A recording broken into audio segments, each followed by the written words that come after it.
मेरे प्यारे देशवासियों, नमस्कार। आज हम एक बार फिर मन की बात के लिए एक साथ जुड़ रहे हैं। 2 दिन बाद दिसंबर का महीना भी शुरू हो रहा है और दिसंबर आते ही साइकोलॉजिकली हमें ऐसा ही लगता है कि चलिए भाई, साल पूरा हो गया, ये साल का आखिरी महीना है और नए साल के लिए ताने बाने बुनना शुरू कर देते हैं। इसी महीने नेवी डे और आर्म्ड फोर्सेस फ्लैग डे भी देश मनाता है। हम सबको मालूम है 16 दिसंबर को 1971 के युद्ध का स्वर्णिम जयंती वर्ष भी देश मना रहा है। मैं इन सभी अवसरों पर देश के सुरक्षा बलों का स्मरण करता हूं, हमारे वीरों का स्मरण करता हूं और विशेष रूप से ऐसे वीरों को जन्म देने वाली वीर माताओं का स्मरण करता हूं। हमेशा की तरह इस बार भी मुझे नमो ऐप पर, माई गॉव पर आप सबके ढेर सारे सुझाव भी मिले हैं। आप लोगों ने मुझे अपने परिवार का एक हिस्सा मानते हुए अपने जीवन के सुख दुख भी साझा किए हैं। इसमें बहुत सारे नौजवान भी हैं, छात्र छात्राएं हैं।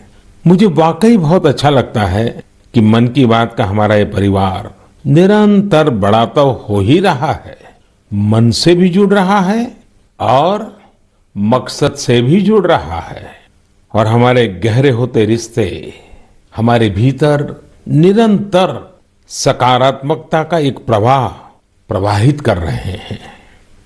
मेरे प्यारे देशवासियों, मुझे सीतापुर के ओजस्वी ने लिखा है कि अमृत महोत्सव से जुड़ी चर्चाएं उन्हें खूब पसंद आ रही हैं। वो अपने दोस्तों के साथ मन की बात सुनते हैं और स्वाधीनता संग्राम के बारे में काफी कुछ जानने का, सीखने का लगातार प्रयास कर रहे हैं। साथियों, अमृत महोत्सव सीखने के साथ ही हमें देश के लिए कुछ करने की भी प्रेरणा देता है।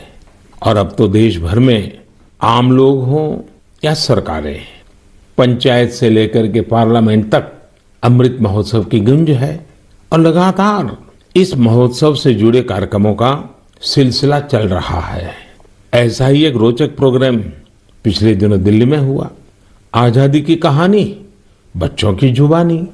कार्यक्रम में बच्चों ने स्वाधीनता संग्राम से जुड़ी गाथाओं को पूरे मनोभाव से प्रस्तुत किया।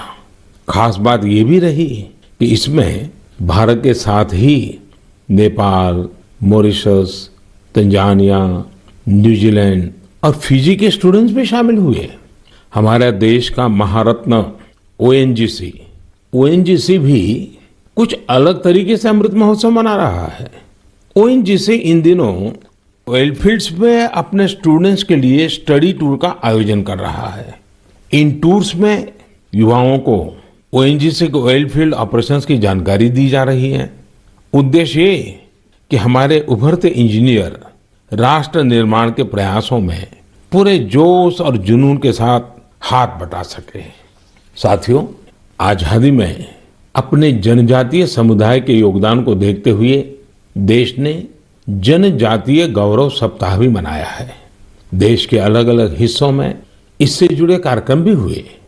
अंडमान निकोबार द्वीप समूह में जारवा और ओंगे ऐसे जनजातीय समुदाय के लोगों ने अपनी संस्कृति का जीवंत प्रदर्शन किया।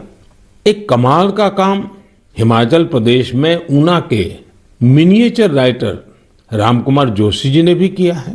उन्होंने पोस्टेज स्टैम्प पर ही, यानी इतने छोटे से पोस्टेज स्टैम्प पर नेताजी सुभाष चंद्र बोस और पूर्व प्रधानमंत्री लाल बहादुर शास्त्री जी के अनोखे स्केच बनाए हैं। हिंदी में लिखे राम शब्द पर उन्होंने स्केच तैयार किए, जिसमें संक्षेप में दोनों महापुरुषों की जीवनी को भी उकेरा गया है।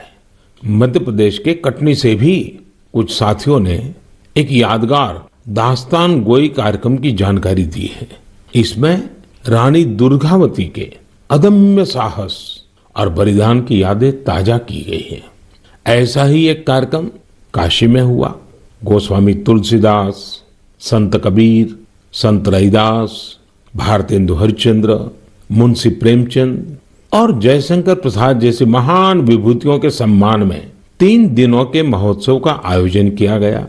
अलग अलग कालखंड में इन सभी की देश की जन जागृति में बहुत बड़ी भूमिका रही है।